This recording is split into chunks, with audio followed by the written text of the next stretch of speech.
Hi, everyone. Welcome to another edition of Talking Tourism. I'm Mark Sutcliffe. It's great to be with you once again, and I'm really looking forward to our conversation on this episode. I'm joined by Tosha Rhodenizer, who is the CEO of the RA Center, a really important local institution with a long history. Tosha, welcome to Talking Tourism. Thank you so much for joining us today. Well, thank you for the invitation, Mark, and good morning. I'm really excited to chat with you. It's obviously been a challenging time for the RA Center, like so many other organizations in our community that serve the public over the last 2 years. There have been so many challenges, but you have some exciting announcements to make as well about the future, and we're going to get into all of that in our conversation today. I wanted to start, though, by saying a big thank you to our friends at Ottawa Tourism, who are the sponsors of Talking Tourism.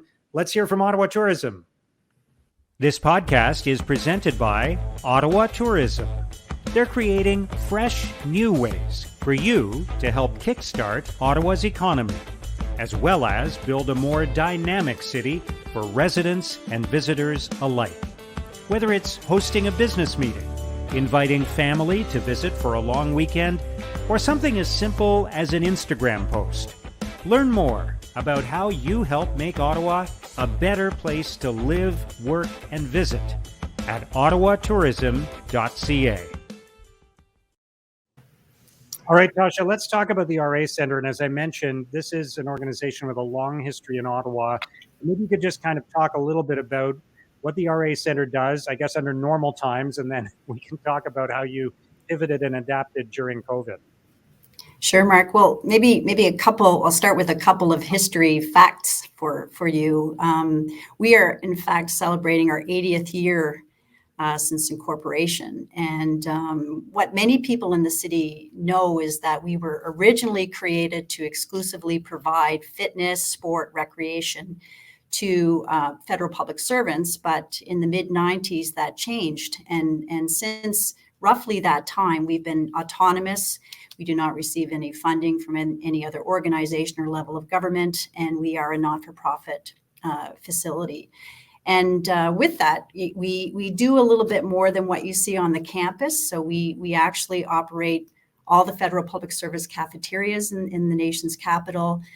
We run a number of corporate fitness facilities, and then we've got this amazing campus in the middle of the city, where we have the bulk of our business, which includes outdoor and indoor sports, leagues. We have fitness facility, and of course things like events and conferencing and food and beverage. Yeah. So we're pretty diversified organization.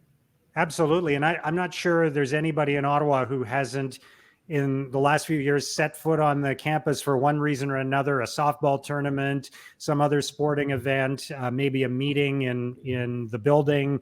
I run by there a lot.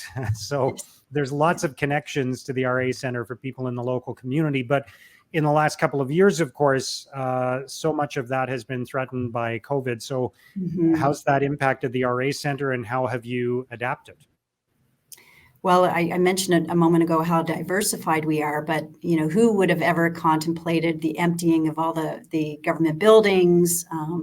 So our pretty much every line of business has been quite significantly impacted, other than our host of sport, which we'll hopefully talk about in a moment.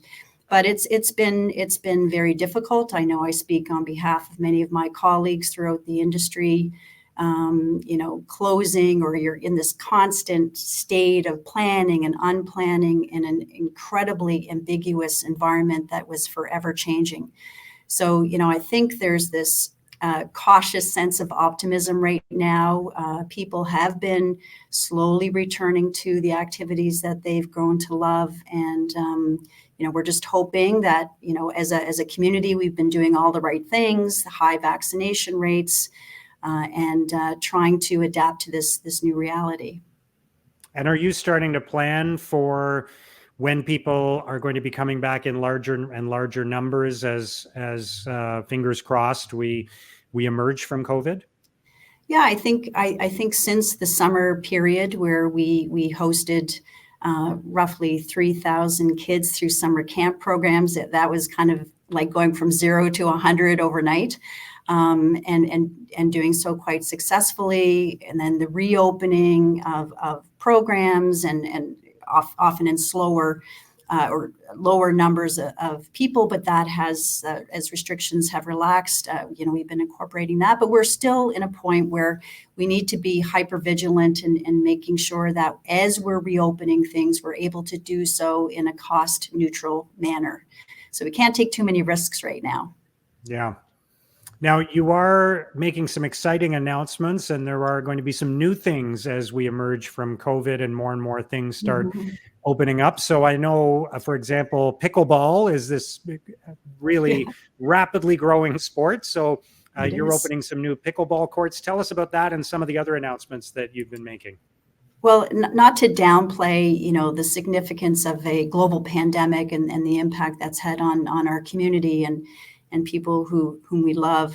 But with that came some opportunities, and we've been in a state of transformation now, really since 2015, and that includes taking a look at all aspects of the business. What are performing well? What are the needs of our community? How are those needs changing? And so COVID allowed us to accelerate some of those plans. And as you mentioned just a moment ago, Mark, the pickleball is the fastest growing sport in North America.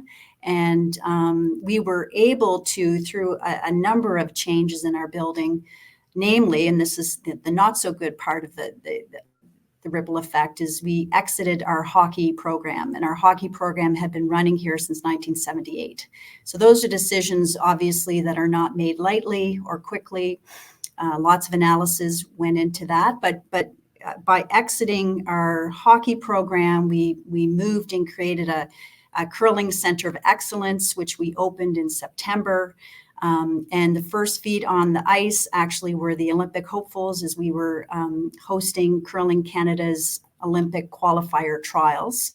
So that was not anxiety ridden at all.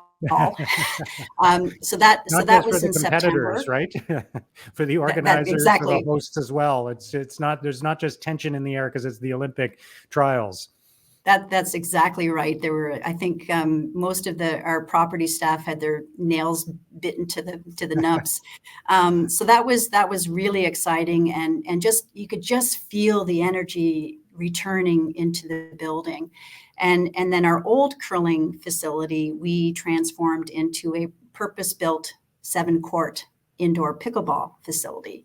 And that's been open now for roughly a month, and we had our grand opening with some dignitaries because that was a project that was supported by the Ontario Trillium Foundation, which we're very grateful for that type of support. So those elements have, and that's just a hive of activity, and very busy. And we actually sold out our pickleball memberships before we started construction. So those are really good problems to have. And we're looking at, what are the next things? How do we enhance that program, and how do we better meet the needs of our community? You mentioned House of Sport. Tell us more about that. Well, House of Sport was an innovative approach to retaining the national and multi-sport organizations in Ottawa. Ottawa Tourism had undertaken some work in probably 2014, 2015, looking at the economic contribution of sport in our community. And it's a fairly high contribution at the time, around $76 million per year. And so the RA Center, interestingly, has a shared history with the James Naismith building. For those who have lived in Ottawa for some time, all of the national sport organizations used to be co-housed. And so I remember that. And this would be like the National Soccer Association and the National Ski Association and so on. All the different sports had a national organization, and they were all in one building, right? That's correct. And since that time, Mark, as other municipalities were hosting major games, some of those national sport organizations left the nation's capital. And so there was a real desire to retain those who were still here. So long story short, we took roughly 40,000 square feet of our existing building, and we recapitalized it, and those spaces included what was a 10-lane bowling alley, an old gymnasium, and interestingly, those spaces lent themselves beautifully to this kind of new, innovative, beautiful space. And we are now home to over 40 sport organizations, in addition to a few other service providers. So it is a very different real estate type of format, the first of its kind anywhere in Canada. We have hosted international groups who are interested in learning a little bit more about what we've done. We've shared our business models, any of the other research that we've done with any other group anywhere in the world. Just a few weeks ago, I was speaking to a group in Tunisia who are interested in doing something similar to what we've created here in Ottawa. So it's a project that elicits great pride, and thankful for Ottawa Tourism for their involvement on that project as well. And we're looking at, how do you continue to leverage that? How do you work together as a collective to advance sport in our community? Yeah, and just on that point, and a final wrap-up question, Tosha, just how important do you think sport is to tourism in Ottawa?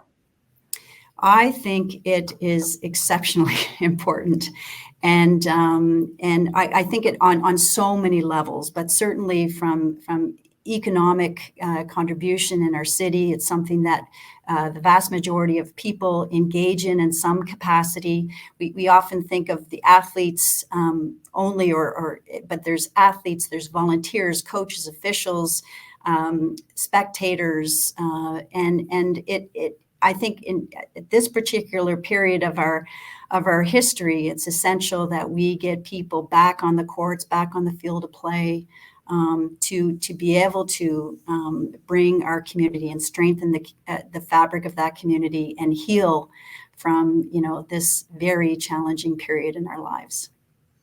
Absolutely. Well, it sounds like there's a lot of exciting stuff coming up at the RA Center. Tosha, thank you so much for joining us today. Thank you so much, Mark. It was a pleasure. That's Tosha Rhodenizer, who's the CEO of the RA Center.